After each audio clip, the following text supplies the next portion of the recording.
Alright guys, we're going to be doing a few things to the front end.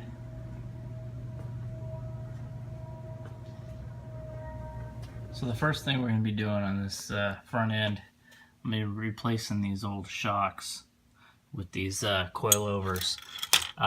These coilovers are not the best quality and not the best shock out there for the Bug. They will ride, better than what I have on it right now, but they're by far not the best out there. Eventually I'll probably be putting air shocks in the front and a compressor and the whole 9 yards. But in the meantime, I'm going to run these. It'll get me by for a little bit.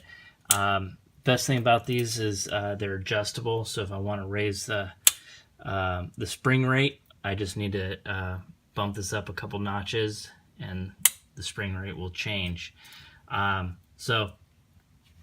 are adjustable, which is the nice thing. But like I said, they're not the best shock out there. I think I got these things for about $40 for the pair. There you go with those. The other thing I'm going to be doing is I'm going to be installing drop spindles, and it came as a kit for about $350. These are 2.5-inch drop spindles, and then it comes with the disc brakes, the caliper. I believe it comes with a brake line. So almost everything you need. The only thing this kit didn't come with is the ball joints. I'm looking at it now and looks like my ball joints need to be replaced. You can see that the bottom one's torn there. It's probably the same on the other side. But anyways, let's explain what this drop spindle does. So basically what it does is it moves your spindle 2.5 inches up. So your stock location's somewhere in here, and then it moves it 2.5 inches up. What it does there is it allows for your suspension, your A-arms, and steering and everything else, all the geometry of your steering to stay the same. So basically you're lowering your vehicle 2.5 inches, but you're getting the same ride quality as if it was stock. So I'll be showing you a video on how to install that. So the other thing I'm going to be doing to the whole car, actually, I'm going to be putting these 8.5 by 15 Bassett rims. They're steel rims. I got them pretty good price. They're about I want to say $70 a piece, somewhere in there.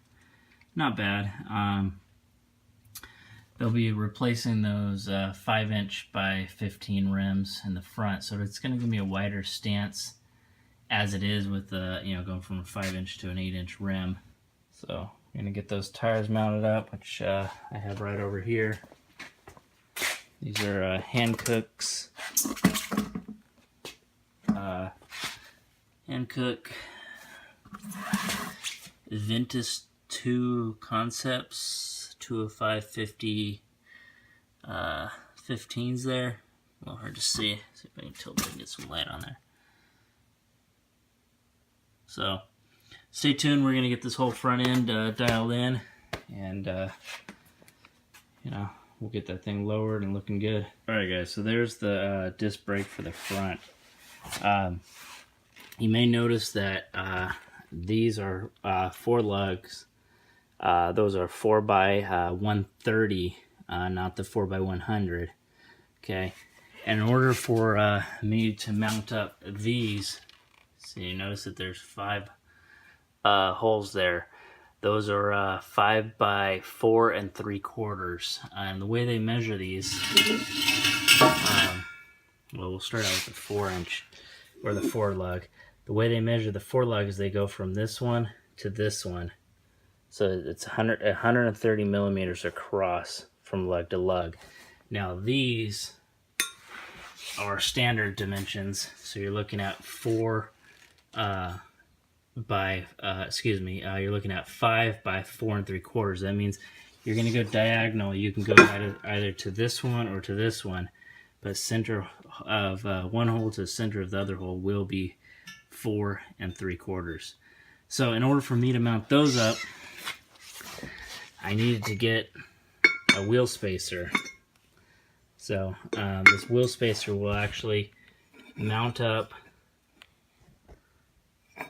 See, it mounts up to the other 3 holes. This 4th one comes with a special nut. I don't know if you can see it there. It's a special nut that has an offset on it. So you're basically going to thread this onto one of these holes here, and that'll become your 5th bolt. This is what I was talking about by it being offset. You see that lip is longer on one side than the other. Okay, so you're just going to go ahead and thread it on.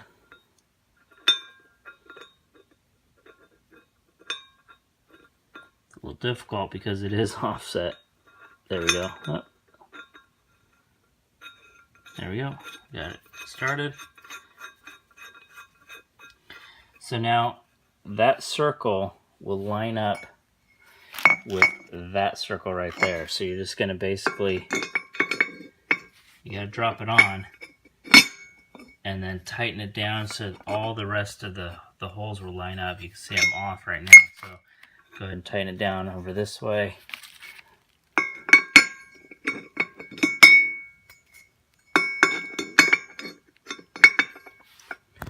Okay, so you can see that it's still off.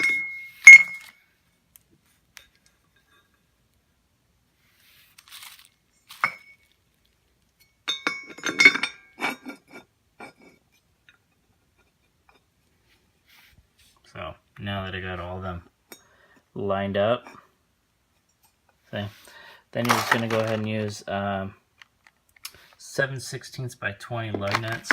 That's what these threads are. Okay, and what's nice about these, now you have threads sticking out, where the Volkswagen's actually is a nut or bolt that you're putting on, not a nut. So it'll be easier to put your rim on later because you have these studs to mount up to the new rim. Alright, thanks guys for watching. We'll get these things installed and have a follow-up video on all the installations of each piece here.